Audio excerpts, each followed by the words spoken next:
It's not only, of course, our humans who've been affected by the freezing weather, but our animals also, from our domestic furry friends to livestock. SPCA's Jacques Peacock, he explains how to look after animals as well in these bad weather conditions.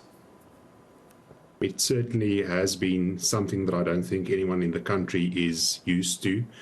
Fortunately, at least for livestock as well, on that long queue forming, historically we've been lucky that the provincial authorities have allowed trucks carrying livestock to proceed, or at least find a way for them to proceed, and the farmers have historically as well taken upon themselves not to send out animals in these conditions. The issue with pets is, I think, it relates to a much deeper problem in our society, that the animals that would have been suffering wouldn't necessarily be ones only suffering because it's cold. The people who look after their animals would have hopefully been proactive and taken more mitigating measures against the adverse weather.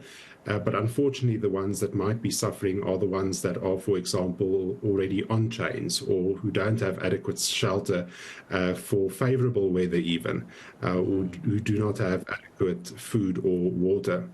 So from our side, there haven't been large outbursts of reports, but obviously we keep our ear on the ground.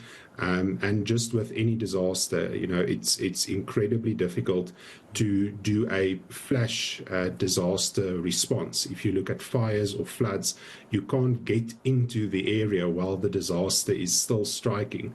We usually have to deal with the aftermath and try and find animals that were suffering and continue to suffering, even as the conditions might become better during the course of the next few days.